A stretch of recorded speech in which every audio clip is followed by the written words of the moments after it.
와. 밑에 없죠. 그냥 같이 이거 좀 주세요.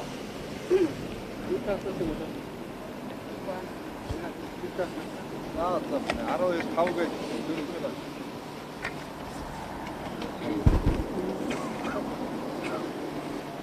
갔다 오죠. 갔다 온들 갈 거예요. 어렸을 때 horgon байсан. яг өгчөө. Арай болоо. За нэг 5 мод өгчихөө. За нэг 2 минутын дараа 2 3 минутын дараа. Би бас нэг тийг явуулчих. Ойдоо.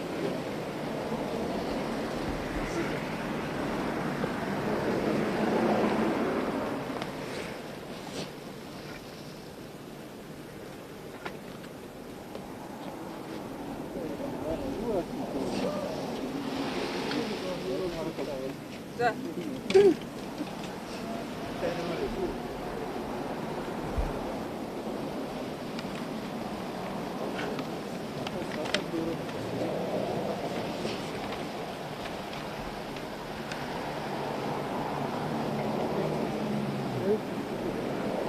Сагар нь хэлсэн үү?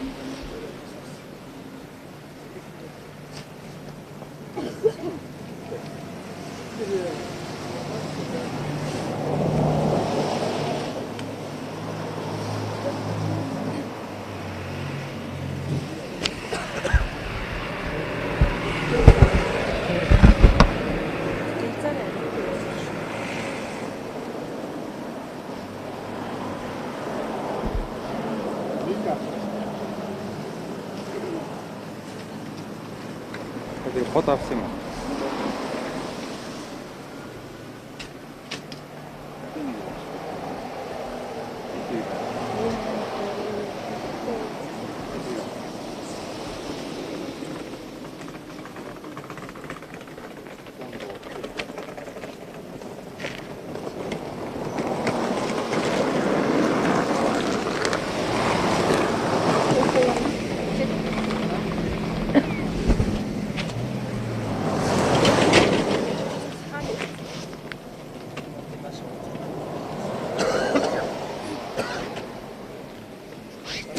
가오게 진짜 2 마리 된다.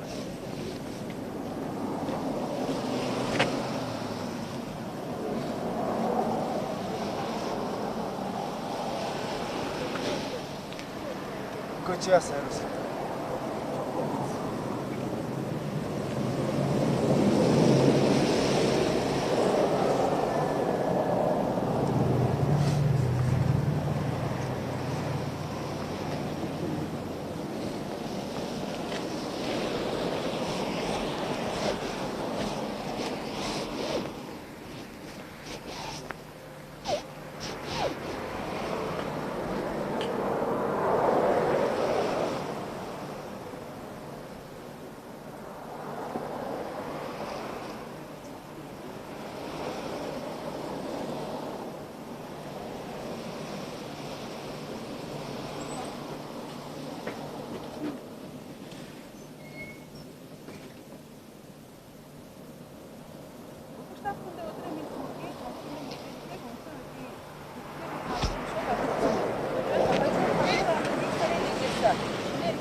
За өдөрчтэй болоод байна та бүхэндээ үндсэн хуулийн цэцгийн гаднаас та бүхэн мэдээллийг шууд хэмжүүлэг хүргэж байна. 2023 оны 1-р сарын 1-ний өдрөөс хэрэгжиж эхэлсэн зарим хууль тогтоол шийдвэрүүд бол үндсэн хуулийн тодорхой бас зүйл зайлтыг илтгэж зөрчиж байна.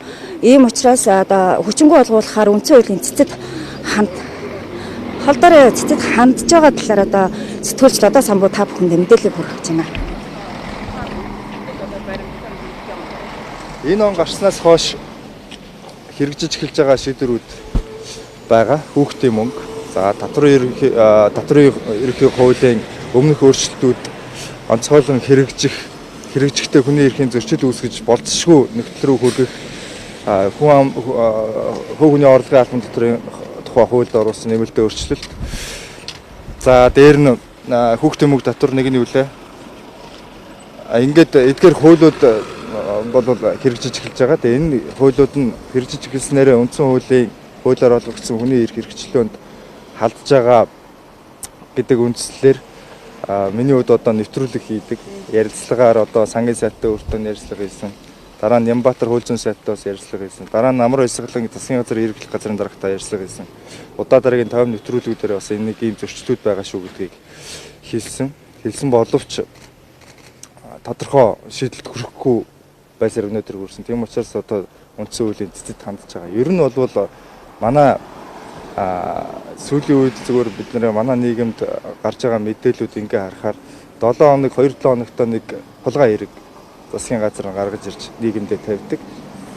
Тэр хулгайг илрүүлэхийн хойноос л одоо ард нийт нь тэр чигтээ төр засагч тэр чигтээ энэ хулгай илрүүлдэг амар том хамгийн том юм шүүх болоо хувирсан. Ардуур энэ хуульгүй тэрвтэл үндсэн хуулиа зөрчдөг юм шийдвэрүүд явдаг болж байна. Хуульгүй нийгэм бий болох юм бол хамгийн аюултай энэ нийгэмд байж болохгүй, хүлээнширч болохгүй хамгийн хүнд нөхцөл, үндэсний аюулгүй байдал нөлөөлөх нөхцөл байдал үүснэ гэж байна. Бид нар бол хуулийг, хүний эрхийг хамгаалахын төлөө ажилладаг. Хэвлэл мэдээллийн байгууллага, сэтгүүлчдийн өөрсдийн зорилго нийгмээ л хамгаалахын төлөө ажиллаж байна. Тэгэл бид нар ингээд өдөр өдрийн сенсацийн араар хуулгүй маш олон шийдвэрүүд явж байгаа. Тэгээд өөр нь одоо үндсэн хуулийн нэмэлт өөрчлөлт яригдчихэж байгаа. Ер нь удаа дараа их хурл үндсэн хуулиа зөрчиж байх юм бол ер нь цаашдаа үндсэн хуулийн нэмэлт өөрчлөлт хийгээд чирэггүй гэж байна. Ягаад тэгэхээр хамгийн байж болох одоо жишээлбэл үндсэн хууль гэдэг чинь одоо биднийг бага багт хэлдэг шүү дээ. Тэгээд цэцэг одоо өвс ногоо түүхэд үнцээр нь битгий зулгаагаараа гэж тийм. Ягаад тэгэхээр энэ бол цаашдаа амьдрах боломжгүй болно гэж. Тэгэхээр энэ улсын амьдрах амин сүнс нь бол үндсэн хууль гэж. Тэгээ үндсэн хуулиар ерөөс огт хэрэгждэг. Их хурлын дарга Зандан шатар их хурлын энэ дээрээс хэлчихсэн. Өнөөдөр хүртэл 8 удаагийн парламентад баталсан нэг 400 гаруй одоо бараг 500 болж байгаа. 500 орчим хуульд үндсэн хууль зөрчсөн 200 гаруй хууль байна гэж. Тэгэхээр их хурл нь өөрөө үндсэн хуулийг зөрчиж байх юм бол эргээд ард нийт нь энэ дарга нар нь бусад хүмүүс хууль хэрэгжүүлэх ямар ч боломжгүй болж байна. Ягаад тэгэхээр нэг хуулийн үндсэн зарчим амьд авбук байх энэ үндсэн зарчмыг их хурл засгийн газар нь өөрсдөө үгүй хийж байгаа. Тэгээ бид нар ийм бид хоёр үндсэндээ энэ 3 асуудлаар мэдээлэл гаргаж өгч байгаа. Үндсэн хуулийн цэц хуулийнхаа дагуу сарын дотор бид нарт хариу өгөх ёстой. Нийгмийн халамжийн тухай хууль нэмэлт өөрчлөлт оруулснаар хүүхдийн мөнгөнд жишээлбэл одоо орлого хамаарч өгдөг болсон манай сэтгүүлчид олон нийт бүгдээрээ мэдж байгаа. Энэ яг тодорхой хувь хэмжээ баг гэдэг ийм тайлбар өгч байгаа. Гэсэн хэдий ч хууль дээр нийгмийн хамгааллын халамжийн тухай хуулийн нэмэлт өөрчлөлтөөр хүүхдийн хуримтлалыг хүүхдийн мөнгөнд тэтгэмж болгосон. Хүүхдийн гэдэг үг ерөөсөө өөрчлөгдөөгүй. Тэгэхээр хүүхэд бол хүүхэд эцэг ихээ сонгож төрөхгүй. Тэгээд үндсэн хуулийн дээр бол хүнийг аж байдалтай хөрөнгө чинээ гарал үүслээр нь ялгарлан гадуурхахгүй байна гэж тодорхой заагдсан. Дараа нь энэ татварын ерөнхий хуулиар 19 он 20 онд хийсэн өөрчлөлтүүдээр 15 билүү 7 байгууллага хүний дансны хувийн мэдээллийг орлож харах эрхтэй болсон байж байгаа. Дээр нь сая хувь хүний орлогын албан татварын тухай хуулиар орлогын одоо хэмжээнээс шалтгаалаад татвар ногдуулах гэдэг энэ хоёр төрлийн ийм үндсэн хуулийн зөрчил явж байна. Нэг нь хүнийг орлогоор нь ялгарлан гадуурч байгаа. Өмч хөрөнгөөр нь ялгарлан гадуурч байгаа. Хөрөнгө чинээгээр нь ялгарлан гадуурч байгаа. Нөгөөх нь бол хүний хувь хүний нууцад шууд халдаж байгаа.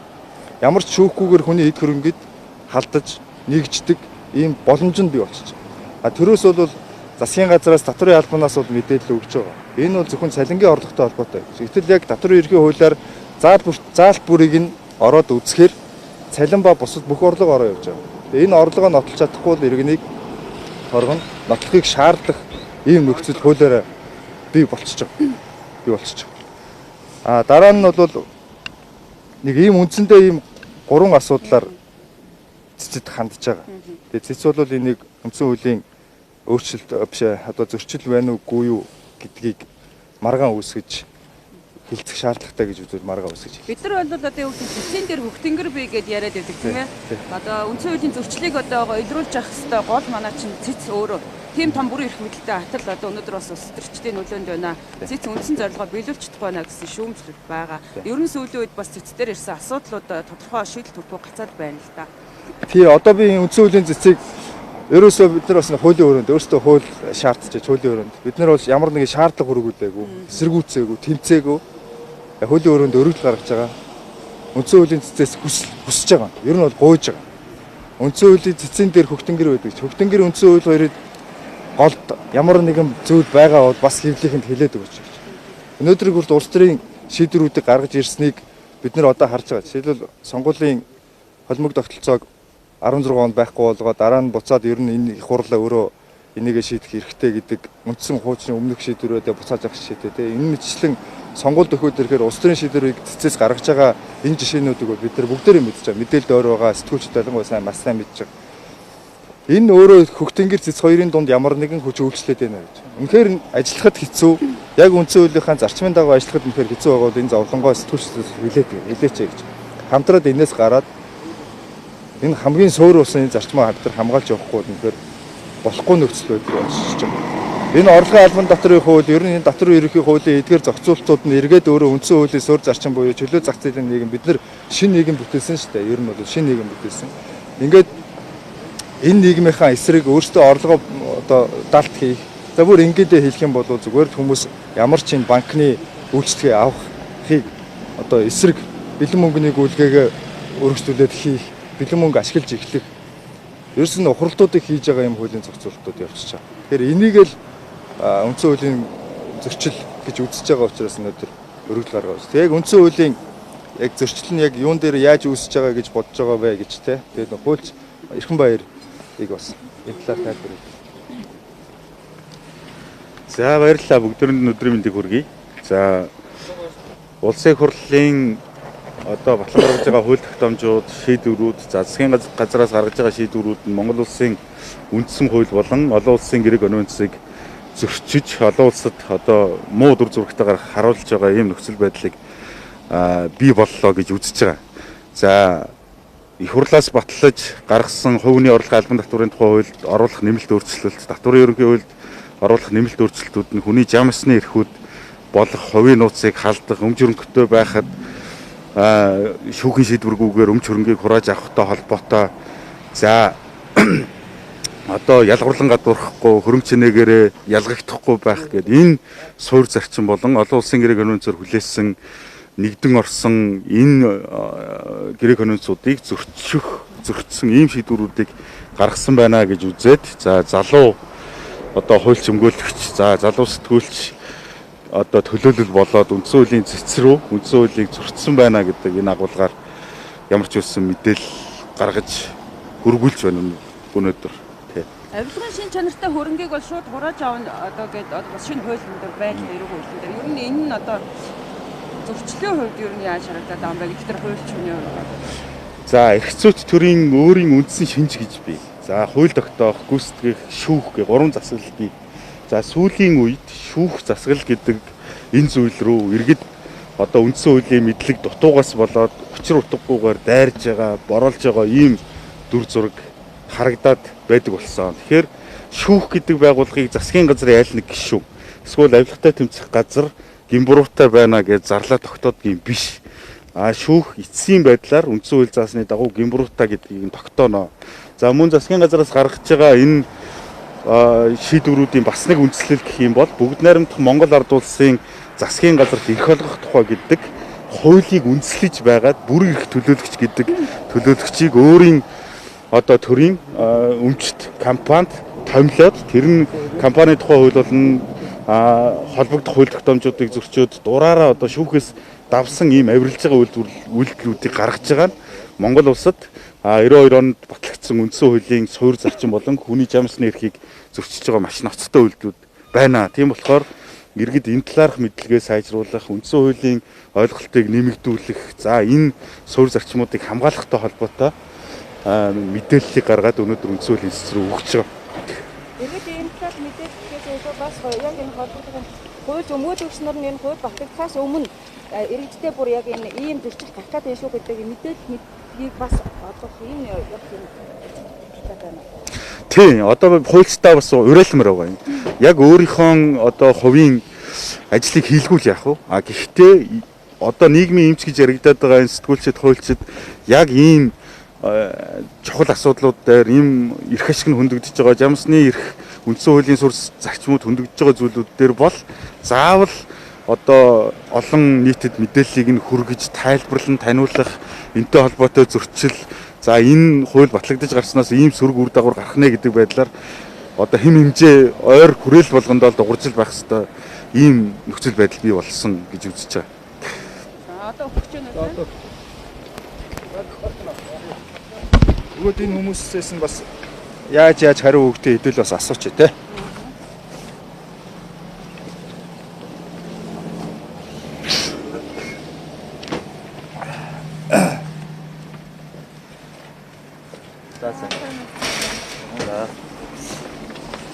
Иргэн Додоо самбуу Эрхэн баяр гэдэг бид хоёр үнцөл зөрчсөн байж болцсохгүй байна гэдэг үндэслэл мэдээлэл гаргаж үнцөл үндэслэлд харуулж өргөл гаргаж өгч байгаамаа. Мэдээж авч баярлалаа. Иргэний үнэлгээ авсрах гэдэг тийм. Одоо ингээд бид нар өргөл өгөхөөр цаашаа процесс нь яаж явдаг вэ гэдэг мэдээллийг танаас асууж байна. За одоо ингээд гишүүд дээр цогтно. Хэрвээ хуулийн шаардлага хангуулж авах хэрэгтэй бид нар. Тэгээ цаашаа гишүүд дээр цогтно. Гишүүд хуулийн хугацаанд хариугаа өгөх хэрэгтэй. Хуулийн хугацаанд 14 хоногт байгаа. Нэмэлтээр 30 хоногор сонгох боломжтой. За баярлалаа. Тэгээ ер нь нэг зүйлийг би бас уриалчих. Тэг би битээр одоо иргэний үнэлгээ авсаргаад одоо өгчээ. Тэг. Нэг зүйлийг бас уриалмаа. Түрүүн бас яг асууж байна. Энэ өмнө энэ бүх зүйл болохоос өмнө манай хуульчид яагаад дуурдаг юм бэ гэж тэ. Одоо шүү дээ яг манай хэвлийнхэн маш сайн мэдж байгаа. Хэвлэлд ярилцлага өгдөг хуульч болсон. Хэвлэлд хурж ирээд яг болж байгаа энэ улс төрийн үйл явдалтай холбоотойгоор гарч байгаа үйлдэлтэй холбоотойгоор мэдээлэл өгдөг хуульч нар олдохгүй байсан. Өөрөөр хэлэх юм бол тэд нар ингээ гарч ирээд хэлэхээр яадгийг те ямар нэг байдлаар шахалтанд ордог, загнуулдаг, дарамтлуулдаг ийм зүйл бодтойгоор бий болсон. Хуульчд нь гарч иж чадах байсан. Тэгээ энэ үйлдэлээр юу хэлж ийнэ гэхээр нэгдүгээрт Монголд энэ сэхэтнүүд энэ хууль өмгөөл хийдэг хуулийн мэдлэгтэй хүмүүс гэж байгаа юм бол эдгээр бас дуурмаар байна. Бид нар бас үгээ хэлмээр байна гэж уриалж байгаа. Цэцгээ уриалж байгаа. Хамгийн гол нь олон нийтээс уриалж байгаа.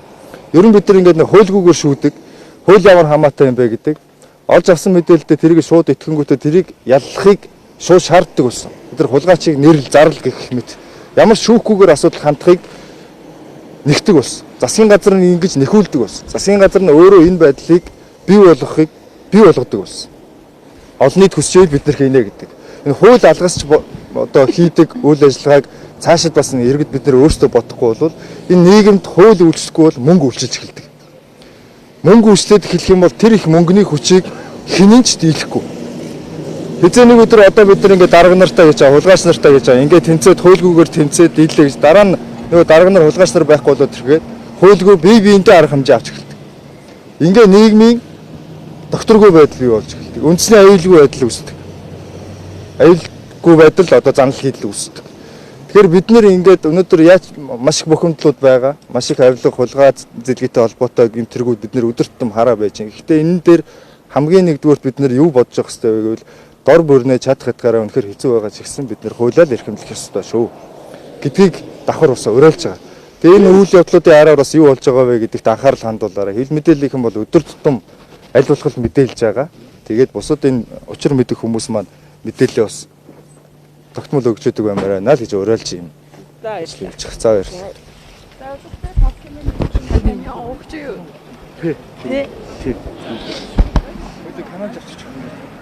За үзэгчдээ бид та бүхэнд мэдээлэл шууд амжуулан хүргэлээ. За сэтгүүлч одоо өмгөөлөгчийн хамт хуульчийн хамт бас одоо энэ 2023 оны 1-р сарын 1-ний өдрөөс хэрэгжиж эхэлж байгаа зарим хууль за тодруулах юм бол энэ татвартай холбоотой за мөн хүүхдийн мөнгөтэй холбоотой энэ нэмэлт өөрчлөлтүүд үндсэн хуулийг зөрчиж байна хэмээн үзэж байгаа учраас одоо ингээд хүчингү болгуулах юм маргаан үүсгэх зорилгоор энэ үндсэн хуулийн цэцэд хандж байгаа юм байна. За мэдээллийг та бүхэндээ шууд амжуулан хүргэлээ болоод байна.